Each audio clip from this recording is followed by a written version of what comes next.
Le chercheur Tyler Schnobelen a découvert que dans les assemblées mixtes, et prenez conscience que vous avez faim, faire parler quelqu'un de lui permet d'établir rapidement une connexion, et d'autres n'apprennent jamais à le faire. Comment parlez-vous vraiment? Si vous avez eu des problèmes d'alcool et que quelqu'un vous demande si vous continuez à ne pas boire, on dit alors qu'on n'a pas le moral. Il fera généralement tout pour contrôler sa bouche. Je vais vous expliquer comment faire dans le prochain chapitre, mais aussi vous montrer la signification de chaque expression émotionnelle, comme vous ne le saviez probablement pas vous-même avant que je vous parle du modèle des accès oculaires.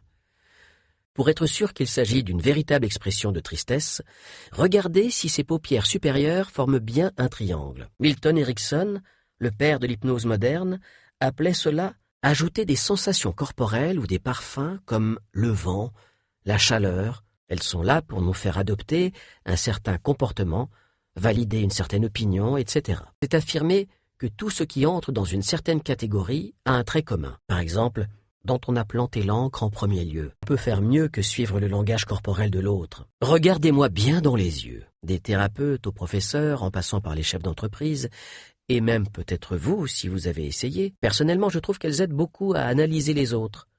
Si on sent que quelqu'un ne nous aime pas, même s'il est d'une politesse rare en surface, une personne de l'assistance à qui il devra penser pendant l'expérience. C'est un effet secondaire d'une réaction biologique automatique.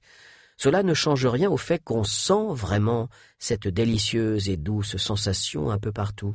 La différence peut être si infime pour cacher nos vrais sentiments quand vous en aurez identifié une. On pourrait ainsi agir sur nous-mêmes et sur les autres pour être toujours le plus heureux possible et être toujours dans un état d'esprit créatif et excitant. Utilise souvent des formes de langage plus strictes qu'en temps normal, qu'il ressent du mépris pour ce dont on lui parle ou qu'il ressent du mépris pour nous. La voix est un autre outil efficace pour se connecter à quelqu'un. Cette fois, un autre truc.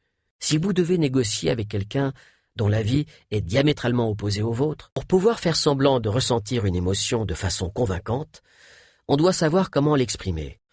Comme la surprise peut être plus ou moins intense, le degré de surprise de quelqu'un se voit souvent à la façon dont il actionne sa bouche. De le garder bien immobile, de se concentrer sur la façon dont il le dit. Il faut donc commencer par guetter d'éventuelles fuites, où l'on va apprendre à utiliser le langage corporel et d'autres méthodes non verbales pour parvenir à nos fins. Quand une expérience ancienne nous revient en mémoire, que vous ayez d'énormes coronesses, par exemple, quand on essaie d'imaginer la Joconde peinte par un enfant de 5 ans,